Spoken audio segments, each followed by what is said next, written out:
Congressman Labrador, thank you for being here today. Thank you for making the trip, and thank you for your service to our state, to our country, for all your commitment and time and donations and support of the Idaho Republican Party, and also for your friendship. I recognize you, I thank you, I'm very pleased to consider you a friend, and excited that you're here today and address the delegates. And we do have a picture, I believe, thanking Congressman Labrador for your service, and I have many stories to share of being in the trenches on the campaign trail. 2010 election against Walt Minnick, when Idaho had a Democrat congressman, and not a single poll on our side, on their side, ever showed us ahead, even up to the election day. And we worked hard, you worked hard, and we reclaimed the 1st Congressional District, and we're very grateful for Congressman Labrador's service. And so on behalf of the Idaho Republican Party, we got a very nice engraved plaque. Congressman Raúl Labrador, just thanking you for your many years of service to the people of Idaho in support of the Idaho Republican Party. So without further ado, Congressman Labrador.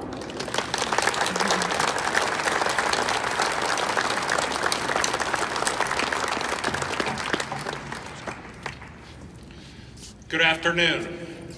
I'm honored and humbled to stand before you today. What an incredible journey the last 12 years have been. There are so many people who have been a part of this that I want to thank. So I apologize, I may be a little bit long-winded, and I'm reading this speech because I don't want to forget anybody. Most importantly, I want to thank my wife and my kids. They keep me grounded. They give me purpose. They bring me joy. During my campaigns, they were always there when I needed them. They always knew the right things to say to keep me going. I love them, and I'm so proud of them. Especially want to thank, for the last 12 years have been long, and they have been the best of times and the hardest of times for our family. There have been ups and downs, and throughout it all, my wife Becca has been by my side.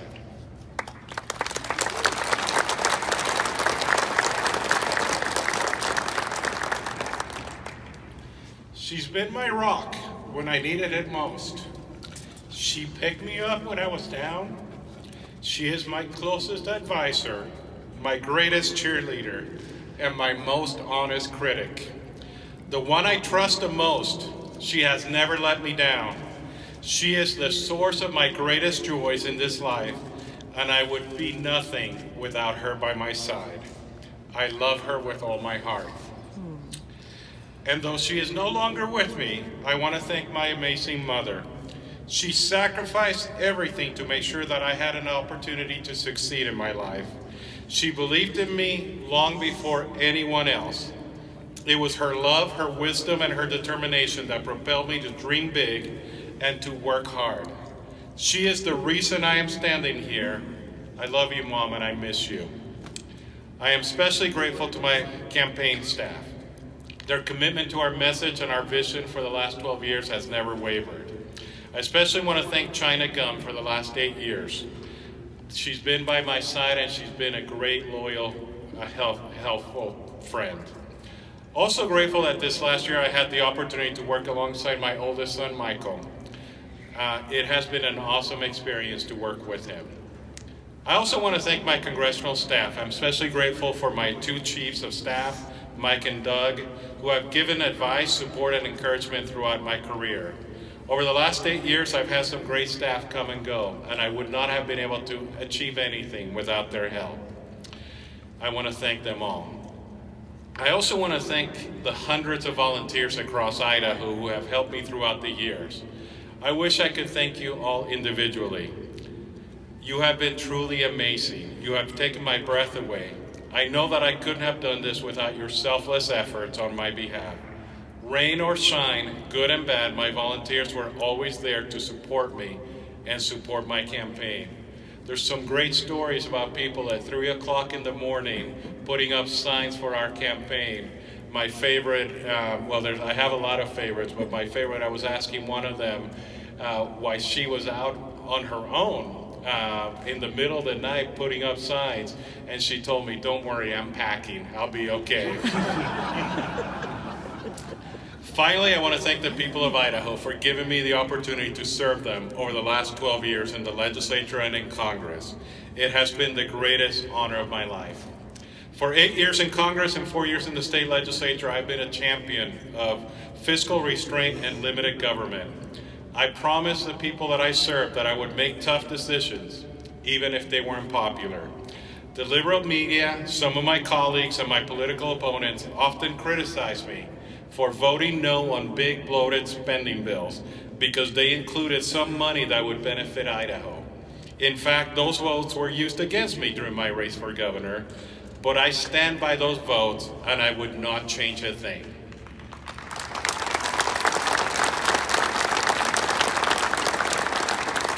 Just this week, I attended a meeting where the Congressional Budget Office predicted that in the next 5 years, our interest on the debt will be higher than defense spending. Think about it. When that day comes, will we be able to afford spending on INL, SRS, PILT, Ag subsidies, Medicaid, Medicare, Social Security, and other programs that directly affect Idaho? We won't. We need more people, not fewer, who think about the future of our nation and not just the immediate needs of our state. When Senator Tom Coburn retired from the U.S. Senate, he gave a beautiful farewell address that I recommend to each and every one of you. He read on the Senate floor the oath of office that every senator takes when they are sworn in and reminded his colleagues that, quote, "Your state isn't mentioned one time in that oath. Your whole goal is to protect the United States of America, its Constitution and its liberties. It's not to provide benefits for your state. That's where we differ, and where I differ, that's where my conflict with my colleagues has come. It's nice to be able to do things for your state, but that is not our charge. Our charge is to protect the future of our country by upholding the Constitution." Close quote. I could not agree more.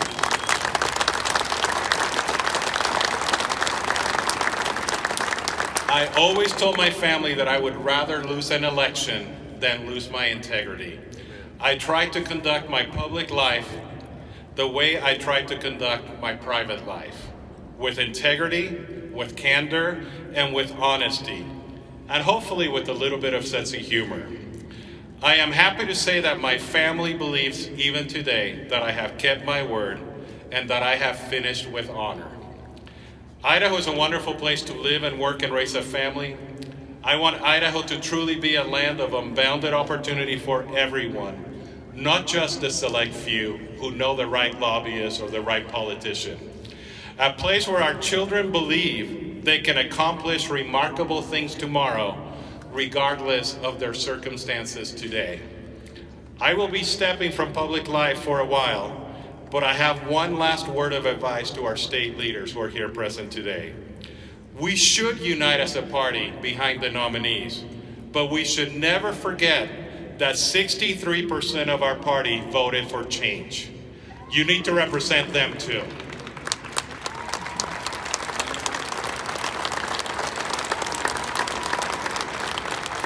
Idaho is a wonderful place to live and work and raise a family, a place where our children believe they can accomplish remarkable things tomorrow, regardless of their circumstances today. All around the state, you can feel the excitement of the people that are ready for dynamic, conservative leadership to propel us to greater prosperity and growth. I know that conservative principles make people's lives better because they unlock people's full potential. This is not just a theory to me. It is the story of my life. I have lived the American dream, and I want every person in Idaho to live the American dream, to live this dream. During the next 6 months, I will be ending my public journey as I began it, knowing that I have been blessed my entire life. As I told you when I ran for Congress 8 years ago, I do not need a title to feel important. I was already somebody before I ran for office. I am the son of a single mother who loved me with all of her heart and sacrificed every day of my life to give me opportunities that she never had. I am the husband of a beautiful wife who loves me and makes me want to be a better man every day of my life. I am the father of 5 wonderful children who will fill me with pride every day. And I am the grandfather of a little girl that I love more than life itself. As I have always told my children, life isn't always fair, and you can't always get what you want. But your character is determined not by how you act when everything goes your way, but how you bounce back when things don't go your way. I still don't know what the future holds for us, but I have many exciting opportunities. As always, Becca and I will make the most of it. So in closing, I simply want to thank you for all you do for the Republican Party, for all you do for Idaho. May God bless you, and may God continue to bless the United States of America.